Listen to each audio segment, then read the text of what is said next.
Shalom saudara ICC, kembali lagi di dalam Devotion ICC. Saya berdoa saudara semua dalam keadaan sehat dan penuh dengan damai sejahtera. Untuk Devotion kita kali ini, saya berikan judul Pilihan Kehidupan.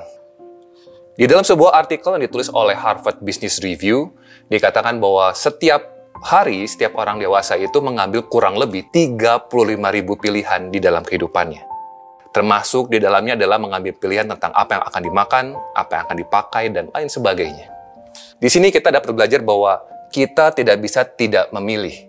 Kalaupun kita tidak memilih, sebenarnya kita sudah memilih untuk tidak memilih. Dan bicara tentang pilihan, ada satu hal yang perlu benar-benar kita ingat tentang namanya pilihan.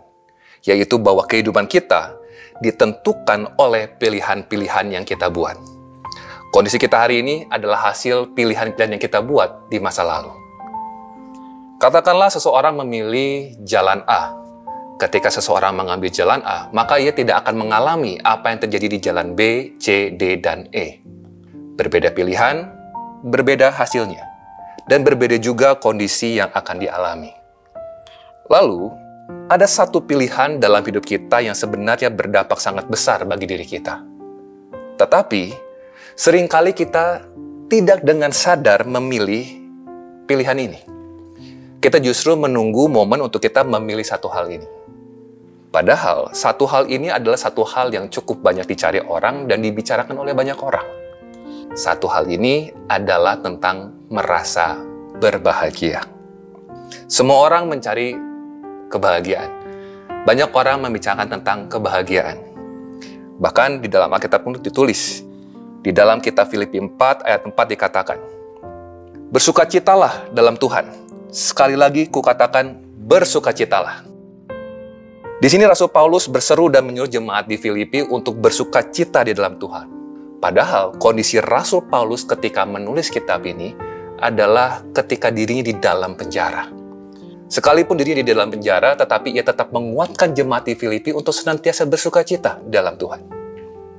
Di sini kita belajar bahwa berbahagia adalah suatu pilihan dalam diri kita tanpa memandang situasi di luar. Sementara saudara memikirkan hal ini, pernahkah saudara berpikir bahwa yang membuat kita sulit untuk merasa berbahagia bukanlah keadaan yang tengah kita hadapi? Bukan ada atau tidaknya masalah yang kita hadapi dalam hidup kita.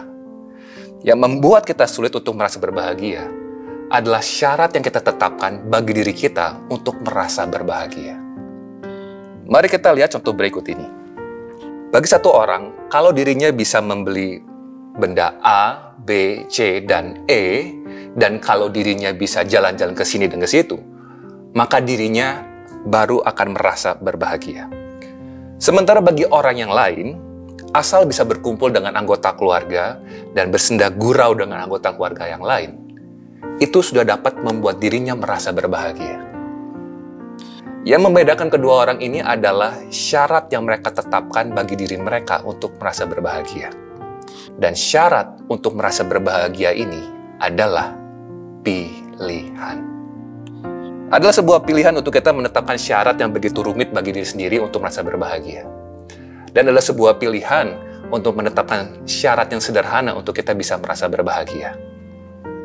Saya tidak mengatakan bahwa kita tidak boleh membeli barang yang kita inginkan. Dan saya pun tidak melarang untuk kita jalan-jalan ke sini dan ke situ.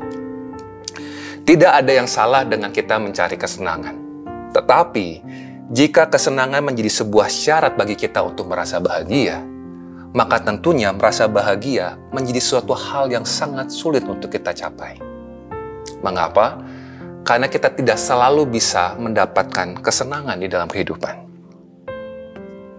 Sekarang, mari kita kembali pada pembahasan awal kita.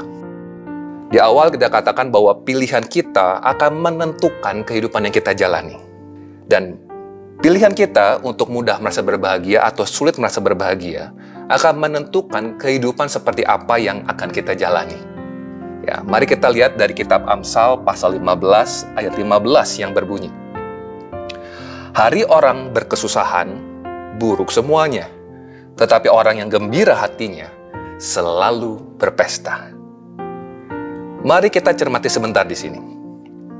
Di sini dikatakan hari orang yang berkesusahan atau yang hatinya tidak berbahagia maka semuanya buruk. Dan bukan karena situasi yang buruk, maka berkesusahan. Tetapi karena hatinya berkesusahanlah, maka semuanya jadi tampak buruk. Yang lebih menarik lagi, di sini pun tertulis bahwa orang yang gembira hatinya selalu berpesta. Dan bukan sebaliknya. Bukan karena berpesta, maka hatinya berbahagia. Lalu apa artinya? Artinya, jika kita tidak dengan sadar memilih untuk merasa berbahagia, maka hari-hari yang kita jalani akan terasa buruk. Sedangkan jika hati kita berbahagia, maka hari-hari yang kita jalani akan terasa semarak seperti pesta. Mengapa bisa demikian? Karena ketika kita merasa bahagia, maka perasaan bahagia ini akan menjadi sebuah kacamata yang kita gunakan dalam memandang kehidupan ini. Ketika kita merasa bahagia, dan dengan kita melihat dengan lensa bahagia, maka kita akan lebih mudah untuk melihat hal-hal positif di sekitar kita. Ketika kita terbiasa berbahagia, maka kita akan lebih mudah bersyukur atas setiap hal-hal baik yang Tuhan berikan dalam hidup kita. Dan pada akhirnya, ini semua akan membawa kita pada sebuah kehidupan yang jauh lebih baik. Hal ini pun berlaku sebaliknya. Sekarang, mari kita ingat-ingat pengalaman kita pribadi. Mungkin saudara pernah mengalami suatu kondisi di mana saudara merasa sangat berbahagia. Kemudian ada satu anggota keluarga yang melakukan kesalahan kepada saudara. Dan mungkin ini kesalahan yang bisa dibilang bukan kesalahan yang kecil. Tetapi karena saudara sedang merasa sangat berbahagia, pada saat itu saudara begitu mudah untuk melepaskan pengampunan bagi anggota keluarga yang melakukan kesalahan tersebut. Padahal, di lain waktu, mungkin kesalahan kecil yang dilakukan oleh anggota keluarga yang lain sudah bisa membuat sumbu kemarahan kita tersulut dengan cepat. Ketika hati kita berbahagia, maka lebih mudah bagi kita untuk melepaskan pengampunan. Ketika kita berbahagia, kita jadi lebih mudah untuk mengasihi orang lain. Dari sini kita dapat melihat betapa pilihan untuk berbahagia atau tidak akan sangat berdampak pada kehidupan kita. Jadi apapun yang sedang kita alami saat ini, mari kita memilih untuk bersukacita. Dan kalau saudara berpikir, memangnya dengan bersukacita maka semua masalah saya akan hilang, akan selesai semua masalah saya. Yes, memang dengan bersukacita atau berbahagia tidak akan membuat masalah saudara langsung hilang. Tetapi dengan berbahagia, kita dapat menghadapi semua masalah dengan lebih menyenangkan. Dan ketika kita berbahagia, akan memudahkan bagi kita untuk merasakan penyertaan Tuhan dalam hidup kita. Dan ketika ini terjadi, maka percayalah bahwa saudara dapat menyelesaikan semua permasalahan yang saudara tangani saat ini dengan baik. Karena Tuhan menyertai saudara. Dengan ini semua, pertanyaan sekarang adalah, berapa lama lagi saudara ingin merasa sulit berbahagia? Kalau begitu, pilihlah untuk berbahagia sekarang juga. Mari kita berdoa. Tuhan, terima kasih untuk firman yang telah Kau berikan, yang telah Kau tabur pada kami ya Tuhan. Terima kasih, kami bersyukur bahwa berbahagia atau tidak sepenuhnya berada di dalam keputusan kami, dalam pilihan kami ya Tuhan. Terima kasih kalau kami sudah diingatkan bahwa hati yang berbahagia akan membuat hidup kita menjadi semarak seperti di pesta ya Tuhan. Roh Kudus, mohon Engkau yang materaikan firman-Mu di dalam hati kami, dan biarlah ini menjadi sebuah kehidupan dalam kehidupan kami. Ajar kami untuk kami belajar senantiasa berbahagia dalam setiap musim kehidupan kami. Ajar kami untuk berbahagia dalam setiap pergumulan, dalam setiap permasalahan yang mungkin kami hadapi. Nah, kami tahu Tuhan Yesus, itu adalah pilihan kami. Ini adalah pilihan kehidupan yang perlu kami pilih dengan baik. Terima kasih Tuhan Yesus untuk semuanya ini. Di dalam nama Tuhan Yesus kami berdoa mengucap syukur. Haleluya. Amin.